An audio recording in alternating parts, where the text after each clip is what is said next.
News India 27 नव्या पिढीचं नवं माध्यम। राणेनगर इंदिरानगर बोगद्याच्या कामाला सुरुवात 48 कोटींच्या निधीतून भूमिपूजन सोहळा संपन्न। नाशिकच्या राणेनगर बोगदा परिसरात गेल्या अनेक वर्षांपासून मोठ्या प्रमाणावर वाहतूक कोंडीची समस्या होती।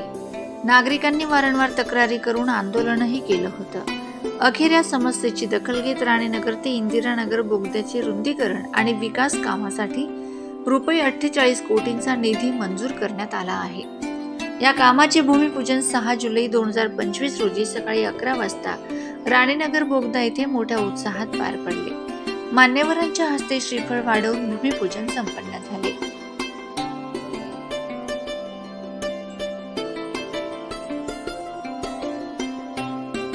हा निधी महायुतीचे माजी खासदार हेमंत आप्पा गोडसे यांच्या खासदार निधीतून उपलब्ध झाला आहे। या प्रसंगी व्यासपीठावर महानगर प्रमुख बंटी तिदमे, माजी नगरसेवक भगवान दोंदे, अमोल जाधव, देवानंद बिरारी, मामा ठाकरे, संगीता जाधव, साहेबराव देवांग, शिवा तेलंग, अजय पाटील, सुदाम कोंबडे तसेच परिसरातील नागरिक, महिला आणि ज्येष्ठ नागरिक संघाचे सदस्य मोठ्या संख्येने उपस्थित होते। कार्यक्रमादरम्यान उपस्थित मान्यवरांचा सत्कार करण्यात आला। यावेळी काही प्रमुख मान्यवरांनी आपली मनोगत व्यक्त केलीत। महानगर प्रमुख बंटी तिदमे, अमोल जाधव आणि सुदाम कोंबडे यांनी बोगद्याच्या कामामुळे स्थानिक नागरिकांना होणाऱ्या फायद्यांवर भाष्य केलं।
तर माजी खासदार हेमंत आप्पा गोडसे यांनी आपल्या मनोगतात सांगितलं की राणेनगर आणि इंदिरानगर परिसरातील नागरिक गेल्या अनेक वर्षांपासून वाहतूक कोंडी आणि अपुऱ्या पायाभूत सुविधांमुळे त्रस्त आहेत। या कामाच्या माध्यमातून नागरिकांना दिलासा मिळेल ही केवळ सुरुवात आहे। आणखी काही महत्त्वाची कामं मार्गी लागणार आहेत।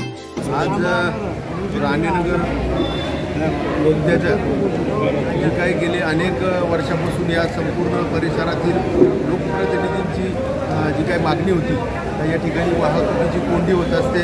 अनेकांच्या या ठिकाणी आंदोलनं देखील त्याकरता झाली आणि आज खऱ्या अर्थानं राणेनगर बोगद्याची जी काही ज्या काही आपल्याला यांनी सुचवल्या होत्या दोन्ही साईडनी रॅम्प त्या ठिकाणी होणार आहे आणि म्हणून निश्चित मला खात्री आहे 70% वाहतुकीचा प्रश्न या ठिकाणी मिटणार आहे. गेले मुलांना प्रत्येक शहरातून हा वाहतुकीत जाणारा हा राष्ट्रीय महामार्ग 3 आहे आणि त्यामध्ये अनेकदा लोकांना ह्या बाजूनी त्या बाजूनी सर्व म्हणजे छोट्या छोट्या कामांकरता शाळेचा विषय असेल काही विषय असेल अनेकदा या ठिकाणी जावं लागतं आणि म्हणून मला असं वाटतं का ही वाहतूक सुरळीत होण्यासाठी निश्चित जी काही बदल या ठिकाणी करण्यात आलेला आहे रॅम्पचा त्यामुळे निश्चित वाहतूक सुरळीत होईल असं आपल्याला वाटतं.